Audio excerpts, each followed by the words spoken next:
Jemi sërish në studio, miq të dashur, njëherë pas kësaj hapësire publicitare, rikthehemi me vëmendje të plotë sepse ku flasim për shëndetin, unë jam e bindur ju keni kuriozitet, ngacmojeni, keni pyetjet tuaja, ndaj pse jo do të mund t'ju kishim edhe protagonistë për t'ju ardhur në ndihmë, sepse do të flasim për problematikat e stomakut, do të referohemi tek një ndër sëmundjet që e dëgjojmë shpesh e ulcerës. Për këtë arsye me në studio është mjeku gastrohepatolog Aurel Zaimi. Mirë se vjen dhe faleminderit që të kemi këtë mëngjes në One Morning. Mirë se vjen. Faleminderit Aurel që e bashkangjitur kështu edhe publikun. Natyrisht unë jam i sigurt që do të ketë goxha reagim nga publiku dhe telefonata që kërkojnë paktën një këshill. Gjithsesi, duket se ulcera është një nga ato shqetësimet më të shpeshta të stomakut? Po, si sëmundje, ulcera gastroduodenale është një sëmundje që ne hasim më shpesh në praktikën klinike. Është një sëmundje e cila ka atë mënyrën e vet se si shfaqet, ka mënyrën e vet se si arrihet të jap shqetësime tek njerëzit, ka protokollet e veta se si arrihet të diagnostikohet nga mjeku dhe sigurisht një diagnostikim i saktë i kësaj sëmundje të detyron të japësh dhe mjekimin e saktë dhe natyrisht shërimi pastaj është i plotë. Cilat janë disa nga shenjat e para që ne mund të dallojmë që të drejtohemi te mjeku? Po, klinikisht si sëmundje, shenjat, diapazoni i shfaqjes shenjave është mjaft i gjerë, por tek njerëzit ajo që bën përshtypje në këto raste është dhimbja. Gjithmonë njerëzit referojnë për dhimbje. Dhimbja është e pozicionuar tek zona e stomakut. Është një dhimbje e cila nuk është si dhimbjet e zakonshme që mund të ndjejnë të gjithë njerëzit. Është një dhimbje që është prezente sidomos gjatë natës. Smurët referojnë për dhimbje gjatë natës, e cila nuk qetësohet. E lidhur me ushqimin, pra mund të qetësohet nga marrja e ushqimeve për pak kohë dhe rifillon më njëherë më pas shfaqet në intensitet më të lartë. Përveç dhimbjes, personat mund të shfaqin të vjella, mund të shfaqin mungesë të oreksit, mund të shfaqin rënje në peshë, kur ulcera pastaj është e komplikuar ose i jep problematika të tjera. Pra ka disa shqetësime të cilat bëhen të dukshme apo jo? Po, absolutisht. Janë të dallueshme, nuk mund të quhen problematika kalemtare. Jo, personat të cilët vujnë nga ulcera gastroduodenale i referojnë qartë të lloj shqetësimesh dhe vinë përgjithsisht te mjeku duke kërkuar ndihmë mjekësore. Me njëherë pas dhimbjeve. Në fakt, duhet të jenë disa faktorë të cilët shkaktojnë ulcerën, nuk vjen kështu në mënyrë të menjëhershme pa ndonjë shkaktar të fortë, kam përshtypje. Jo, ulcera ka shkaktarët e vet, normalisht. Një ndër shkaktarët kryesorë është një lloj mikrobi, i cili rritet në stomak, është i vetmi ndër mikrobet që rritet në stomak, dhe që quhet Helicobacter pylori. Faktor tjetër është trashëgimia familjare. Trashëgoj. Po, në qoftë se një person në rrethin e parë familjar, po themi nënën, babën, motrën, personat të afërm, pra, kanë ulcer, atëherë ky person ka një predispozit më të lartë për të shfaqur ulcerën. Përveç këtyre dy faktorëve është konsumimi i disa lloj preparateve, të cilët janë preparate antiinflamatorë, ku futet oki, brufeni, aspirina, të cilat sot shiten ose tregtohen masivisht dhe pa ndonjë farë kriteri, dhe këto mund të çojnë në shfaqjen e ulcerës gastroduodenale. Nëse i konsumojmë së tepër, nëse abuzojmë me to.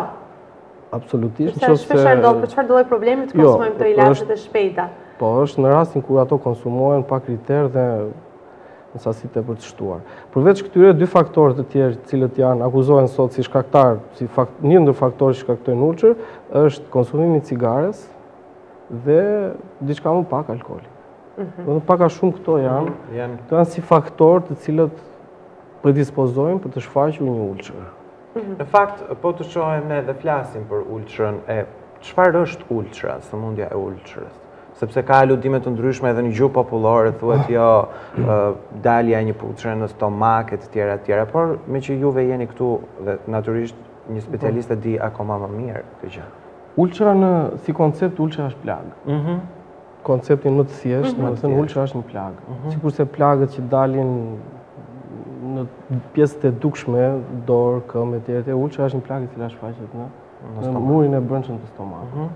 Me të gjitha karakteristikat që ka kjo plagë, e cila duke qenë se është në zonë mjaft me mbaresa nervore, me receptor nervor, kjo kur shfaqet bëhet mjaft e dimshme. Por në vetvete ajo është plagë. Si mund të kurohet më pas në rrugë klinike? Unë desha të shtoj përpara kurimit, përpara kurimit desha të shtoj diçka, sepse desha të shtoj faktin e diagnostikimit të ulçrës. Sepse sot teknikat kanë evoluar, kanë dalë teknika të reja, të cilat japin mundësi mjekut gastropatolog endoskopistë të evidentoj qartë ulçrën, ta diferencoj atë, sepse duhet dhe diferencuar rasti një ulçre të thjesht nga lezionet e tjera ose plagët e tjera me natyrë të dyshim, dhe më pas bëhet dhe trajtimi. Sot ne kemi mundësi që ta diagnostikojmë mjaft qartë një ulçër nëpërmjet fibrogastoskopisë, endoskopisë digestive. Është një metodë cila në Shqipëri ka më shumë se 35 vjet që aplikohet. Ka shumë vjet, duke abandonuar metodat e vjetra, siç është grafira e stomakut me barium, që ka qenë aplikuar më përpara, por që është lënë më njanë tash, pasi fibrogastoskopia jep një imazh dhe një diagnostikim mjaft të qartë të ulçrës. Vetë kjo si teknik të lejon përveç evidentimit të plagës, të lejon dhe marrjen e asaj që quhet biopsi, për të parë më pas dhe natyrën e plagës, për ta qartësuar akoma më tepër diagnozën, duke dhënë pastaj një imazh dhe të jep dhe të orienton se për çfarë terapie do të vazhdojmë. Pra shumë e thjesht evidentimi i ulçrës, nuk mund të themi që mund të kalohet shpesh për të mos u qartësuar nga mjeku se çfarë problematike është apo jo.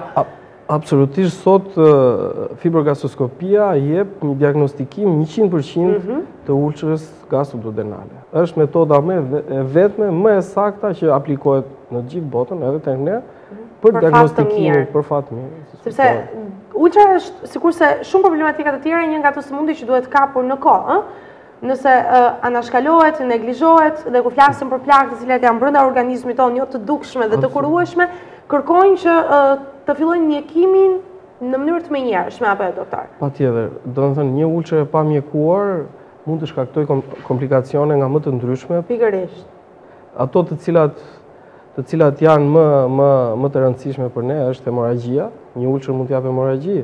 Hemorragjia është gjithmonë një urgjencë madhore. Ne e konsiderojmë si urgjencë madhore në mjekësi. Përveç hemorragjisë mund të japi një ulçër e pa trajtuar siç duhet dhe pa diagnostikuar, mund të japi dhe ngushtime, ato që ne i quajmë stenoza, çka nëse do të vazhdojnë pa u trajtuar për një kohë gjatë, dalin më pas nga kontrolli medikamentoz dhe ne në këto raste i drejtohemi kirurgjisë për ezaurimin përfundimtar të kësaj diagnoze. Por duhet pas parasysh një gjë që njerëzit nuk duhet ta lejnë veten të shkojnë deri në këtë lloj stadi për shkak sepse kirurgjia e stomakut ose operacioni që zhvillohet në stomak është një operacion i madh, invalidizues. Kështu që mund t'i paraprin me një diagnostikim më të hershëm dhe trajtimi është mjaft i suksesshëm duke mos lënë asnjë lloj gjurme më pas. Në fakt, ajo që natyrisht edhe çdo kush mund të pyesë është cila janë masat parandaluese për mos shkuar deri këtu. Normalisht kjo ka të bëjë çik me etikën e jetës, etikën e jetës dhe të mënyrës, modalitetin e jetës dhe të njerëzve, me kulturën mjekësore, informacionin mjekësor që mund të kenë njerëzit nga njëri te tjetri ndryshon ky lloj informacioni. Megjithatë, shqetësimet persistente në periudha të caktuara, shqetësimet dhimbjet e stomakut në periudha të caktuara, sidomos në periudhën e vjeshtës dhe të pranverës, duhet, po themi një shqetësim i cili zgjat mbi një javë, dhimbje persistente gjatë natës, siç folëm edhe tek shenjat. Po. Duhet që njeriu të marrë iniciativën dhe të shkojë te mjeku për një vlerësim, domethënë të situatës. Kuptohet abandonimi i këtyre i duhanit është mjaft i rëndësishëm, sepse duhani ndikon direkt në problematikën e stomakut, pavarësisht se njerëzit ndonjëherë nuk e bëjnë lidhjen direkte duhani, stomaku, ndoshta përqendrohen më tepër tek mushkrit, por duhani jep një rritje të aciditetit tepër të madhe në stomak dhe është faktor predispozues për ulçër. Natyrisht personat që kanë ulçër, persona ulçeroz në familje duhet jenë më të kujdesshëm te kjo pjesa, që të marrin kontakt me mjekun. Nuk e dinim këtë pjesë, ishte në fakt gjenetike, edhe mund të trashëgohet tek personat e tjerë. Në fakt, ushqyerja ka një rëndësi për të parandaluar ulçërën, që do të thotë nëse ne kujdesemi me ushqimet e duhura në një farë mënyre, nuk abuzojmë stomakun e mëtej deri tek ulçëra. Normalisht mënyra ose ato ushqime që ne konsumojmë kanë rëndësi deri diku, nuk mund të themi se janë 100% të rëndësishme, sepse ato ndikojnë më tepër tek shqetësimi se sa ndikojnë tek shfaqja e ulçrës. Normalisht njerëzit duhet të jenë të rregullt në ritmicitetin e marrjes së ushqimeve, domethënë nuk duhet të kalojnë ose të anashkalojnë vaktet normale, në mënyrë që orën biologjike me cilën punon stomaku dhe trakti digestiv i sipërm të mundet ta respektojnë. Domethënë aciditetin që shtohet të mund ta absorbojnë nëpërmjet ushqimit, pra thjesht rregullësia në ushqim mund t'i ndihmojë që të jenë diçka më safe te kjo pjesa. E qartë, sepse ka dhe individë të cilët ndoshta për orë të tëra të gjata mund të rinë pa konsumuar ushqim dhe shpeshherë dëgjojmë kështu në mënyrë të vazhdueshme që do të bësh me ultrën nëse abuzohet me këtë pjesë. Kjo është e rëndësishme. Apo dietat, nëse mund të referohemi. Po, kjo është e rëndësishme, natyrisht është e rëndësishme, por gjithsesi është kalon në pjesën e dytë, domethënë të këtyre të rëndësisë, por gjithsesi ka rëndësi, nuk diskutohet sepse ka të bëjë direkt me ritmicitetin e prodhimit të aciditetit nga stomaku dhe në momenti që ky aciditet nuk arrihet të tamponohet nëpërmjet ushqimit etj, ky mund të bëhet faktor agresiv. Por gjithsesi unë i mshoj atyre faktorëve që i përmendëm sipër si faktor kryesor. Që janë më tashpër. Në fakt, ulçra është një nga ato sëmundjet le të themi tradicionale të stomakut. Nëse do të flasim për një shëndet jashtë kësaj sëmundje, le të themi, a kemi ne të tjera sëmundje të cilat prekin stomakun dhe duhet jemi të kujdesshëm? Patjetër, sëmundjet, domethënë gama e sëmundshmërisë në rastin e stomakut dhe trakt digestiv sipër është mjaft e gjerë, shumë e gjerë. Përveç ulçrës kemi format e gastritit, për të kaluar pastaj tek problematikat tumorale, tjetër që është janë më të rënda. Është të cilat për fat keq sot ne i shohim shumë më shpesh gjatë punës tonë, për fat keq dhe mosha në cilën ato shfaqet, edhe kjo e shton akoma më tepër seriozitetin dhe emergjencën në këtë lloj fushë, mosha në cilën ato shfaqen po vjen duke ulur. Duke prekur edhe moshat e reja. Kështu që sot pak a shumë duke i marrë këto diagnozat e para ulçën gastritin si të tejkaluara, apo themi, sepse qarku tek to është i mbyllur qoftë nga ana diagnostikuese, po edhe trajtuese, sot vëmendja po përqendrohet më tepër tek ky grup që unë përmenda së fundmi, pra tek problemet tumorale, problemet kancerogjene, problemet masave që shfaqen etj. Natyrisht që ka një gamë të gjerë. Në fakt, ju e përmendët edhe gastritin që edhe ne e dëgjojmë goxha edhe në familjet tona, apo jo Stella, dhe kemi një lloj problemi. Disa këshilla për gastritin përpos ulçrës për të përfshirë kështu sa më tepër kujdes dhe atyre që na ndjejnë. Pak a shumë këto si diagnoza për pjesën e shqetësimeve, këto janë të ngjashme njëra tjetrën. Gastriti normalisht është një shkallë më e lehtë krahasimisht me ulçrën, sepse nuk jemi në fazat e shfaqjes së një plagë, jemi në fazat të një inflamacioni ose një infeksioni të mureve të stomakut? Po, të cipës së brendshme të mureve të stomakut, por gjithsesi ne në klinikë, gjatë punës tonë e konsiderojmë si një formë më të lehtë të problematikës së stomakut, e cila kërkon në fakt një kohë relativisht pak më të gjatë për të trajtuar. Kjo është e çuditshme duke i krahasuar këto të dyja me njëra tjetrën. Po pra, kërkon më tepër kohë fizike. Kërkon pak më të gjatë për të trajtuar në mënyrë që ato të zavohet plotësisht. Por gjithsesi si diagnozë flasë gjithmonë më e thjeshtë. Më e thjeshtë se sa ulçra. Ka të bëjë më tepër me me mënyrën e të ushqyerit. Ka të bëjë me mënyrën e ushqyerit, ka të bëjë me disa lloj si thua reaksionesh, problematika që ndodhin në trupin e njeriut, të cilat duan kemi një telefonat në fakt, sepse thash që edhe publiku reagon dhe natyrisht kërkon ndihmën e mjekëve. Alo, përshëndetje. E kemi telefonatën? Ka rënë linja me sa duke pritur. Ne jemi në pritje. Disa shenja të gastritit që ne t'i dallojmë se shpesh herë edhe nga ato që na thon prindrit ja fusim edhe kohë. Themi që okay, duket se kam gastrit. Gjithsesi është thash një ndjenje, si thosh, për aciditeti, djegësire. Një djegësire që la bëhet e padurueshme. Urtulli, themi ne ndoshta në gjuhën popullore përditshme. Po, urthi është tepër ka të bëjë me refluksin, po është edhe pjesë e gastritit. Është edhe pjesë e gastritit. Ka ndjenjën, domethënë ndjenjën e urisë, po themi së bashku me ulçrën, ndjenjën e urisë emergjente, po e quajmë kështu që njeriu do të fuzë diçka në gojë me një herë të një ndjenjë boshllok ose themi gryrje, po e shpjegojmë kështu. E qartë. Ndjesi. Në fakt do ta shpjegojmë doktor, po meqense ka britur telefonata, le të mos e lë më të pres. Alo, përshëndetje. Përshëndetje, mëngjesi. Mirë se vjen në studio, emri juaj dhe nga telefonon? Jam Zana nga Tirana. Zana nga Tirana. Mirë se vjen, besoj se do të kishe një pyetje për doktorin, apo jo Zana? Po. Me një herë për ty. Jam 24 vjet. Po. Dhe kam prej 2 vitesh jam me diagnozën me ulçër. Atë fibroskopin sonde nuk e kam bërë, por specialisti më rekomandoi disa kokra. Çfarë kokrash? Nuk e mbaj mend se kam një 6 muaj faktikisht. 24 vjet jeni ju dhe sa vite keni që vuani nga ultra? 2 vjet. 2 vite. 2 vite. Okej. Dhe nuk është e vuaj vazhdimisht, e vuaj në fjalë në Nuk keni vjet, dhimbje të tator dhe në tetor, kam dhimbje shumë natën.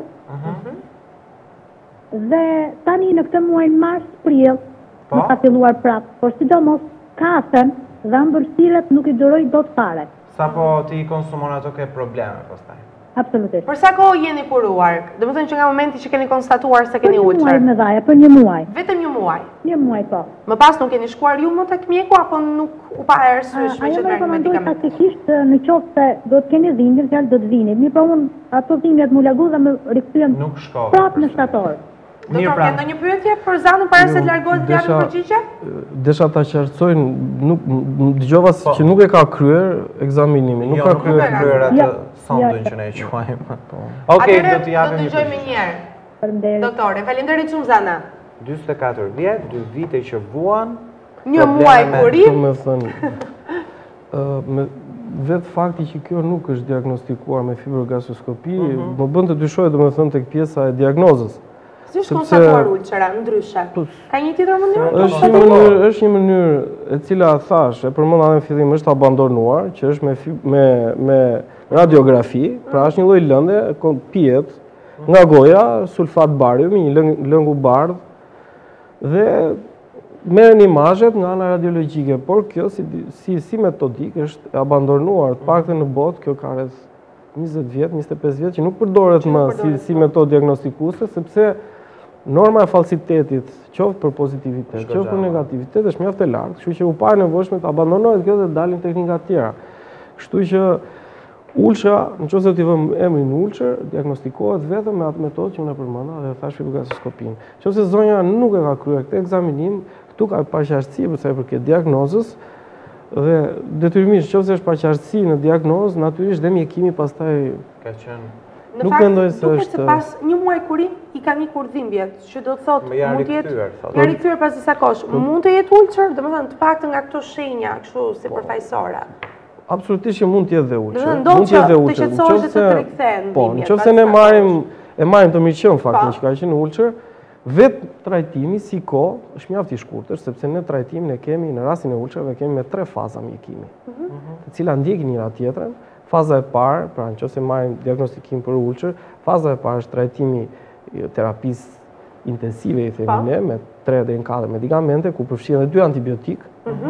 Faza e dytë është mbas rikontrollit, po flas me protokollet që janë të miratuar, janë protokolle oficiale, domethënë që janë miratuar nga Organizata Botërore e Shëndetësisë.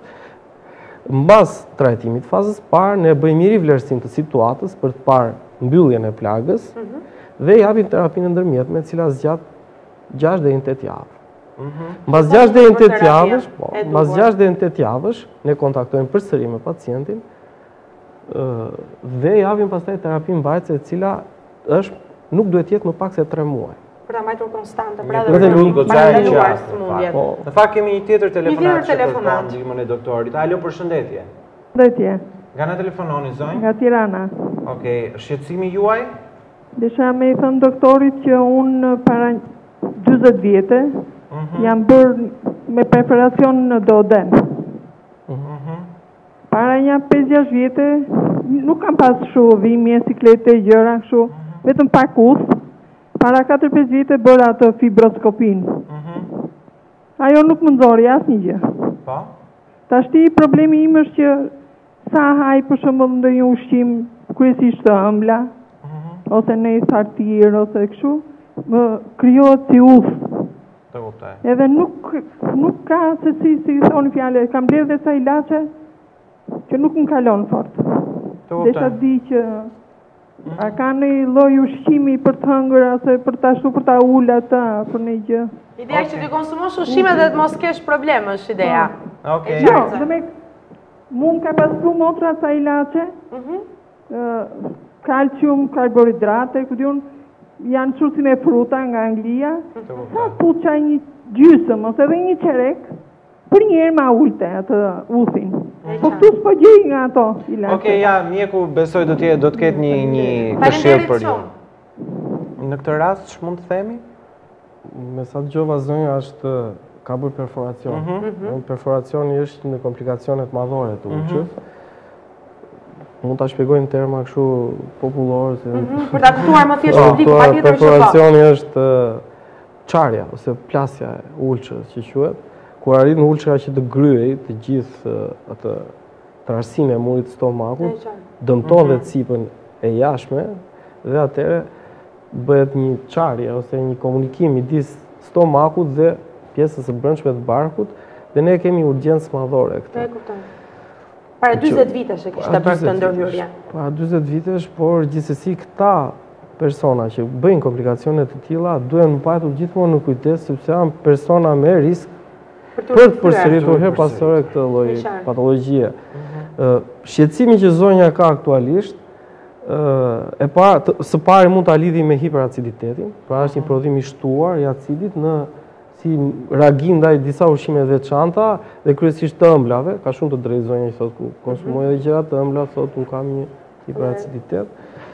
Ndaj disa ushqimeve për mbajtje pikante, sepse këta thash janë persona të cilat duhet të kujdesin në çdo kopra. Po, dhe ajo fibrogasoskopia që ka bërë para 5 vjetësh, asnjëherë mos ta konsideroj si të tepërt, por mendoj që mund ta ripërsëris përsëri, sepse është mirë si profilaksi ose për t'i dalë përpara çfarëdo lloj situate të Në këtë rast mund të themi këshillën e përgjithshme që gjithmonë afër mjekut. Po, afër mjekut.